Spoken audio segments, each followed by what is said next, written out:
La maladie des homosexuels, celle que l'on a découvert il y a 1 an et demi aux États-Unis et qui fait de véritables ravages, des ravages mortels, eh bien cette maladie atteint maintenant l'Europe. Les responsables de la santé en France et en Europe se sont réunis hier à Paris. Alors, Annie Delmont, quelles mesures ont-ils décidé? En d'autres termes, que faut-il faire?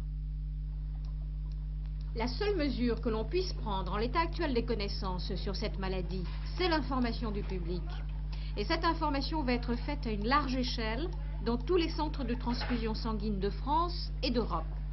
Cette maladie, dite des homosexuels, est appelée plus scientifiquement le syndrome immunodéficitaire acquis, en abrégé le SIBA, c'est-à-dire un affaiblissement de nos défenses immunitaires.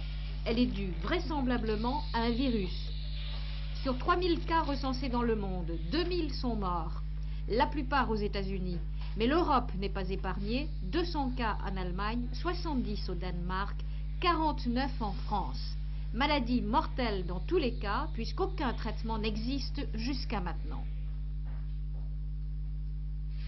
La transmission d'abord est une transmission interhumaine, probablement par un virus qu'on ignore pour l'instant, dont on ne sait pas reconnaître les caractères et donc on ne sait pas dépister, mais qui est abrité dans certains réservoirs humains que l'on connaît bien déjà depuis de longues années. Qui sont? Et ce sont les réservoirs humains où l'on a appris à connaître l'hépatite virale B notamment, et qui sont, les drogués, qui usent de la drogue par voie intraveineuse, 2, les homosexuels, mais les homosexuels actifs, et notamment les bisexuels à partenaires multiples, 3, les sujets originaires de Haïti, et on commence à penser qu'il y a aussi des sujets originaires d'Afrique noire, notamment au Zaïre.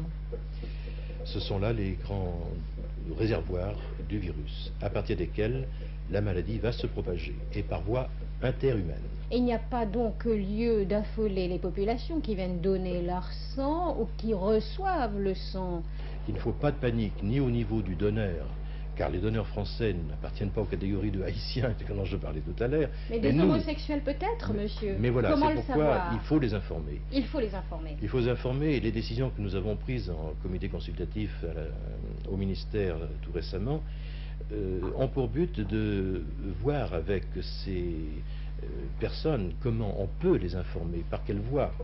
Il y a fort heureusement des moyens. Ils ont des journaux, ils ont des réunions, ils ont des radios. Il y a la radio Gay à Paris, et je pense qu'on va passer des informations là-dessus, car c'est dans leur intérêt, plus encore que dans l'intérêt de tout le monde, mais leur propre intérêt est là, de bien connaître, de bien savoir qu'ils ont des risques de cette maladie.